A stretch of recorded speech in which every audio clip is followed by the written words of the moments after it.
Dr. Jekyll was quite at ease. Chapter 3. A fortnight later, by excellent good fortune, the doctor gave one of his pleasant dinners to some 5 or 6 old cronies, all intelligent, reputable men and all judges of good wine, and Mr. Utterson so contrived that he remained behind after the others had departed. This was no new arrangement, but a thing that had befallen many scores of times. Where Utterson was liked, he was liked well. Hosts loved to detain the dry lawyer, when the light-hearted and loose-tongued had already their foot on the threshold.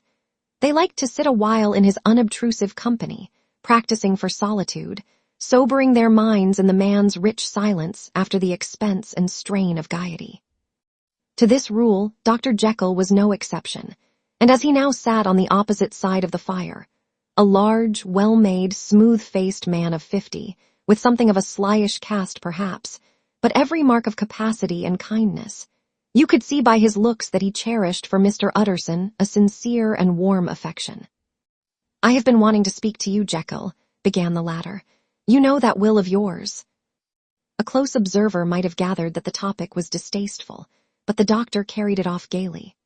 "My poor Utterson," said he, "you are unfortunate in such a client. I never saw a man so distressed as you were by my will, unless it were that hide-bound pedant Lanyon at what he called my scientific heresies. Oh, I know he's a good fellow, you needn't frown, an excellent fellow, and I always mean to see more of him, but a hide-bound pedant for all that, an ignorant, blatant pedant. I was never more disappointed in any man than Lanyon." "You know I never approved of it," pursued Utterson, ruthlessly disregarding the fresh topic. "My will, yes, certainly, I know that," said the doctor a trifle sharply. "You have told me so." "Well, I tell you so again," continued the lawyer. "I have been learning something of young Hyde."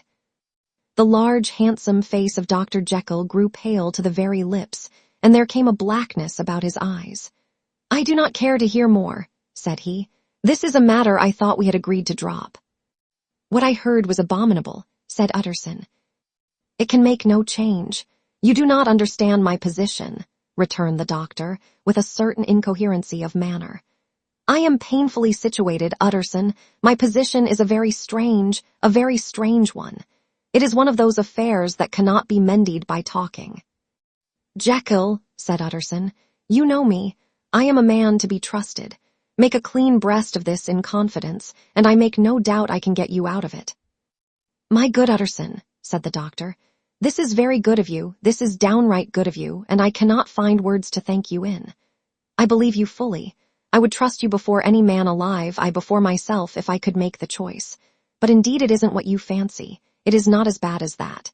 And just to put your good heart at rest, I will tell you one thing.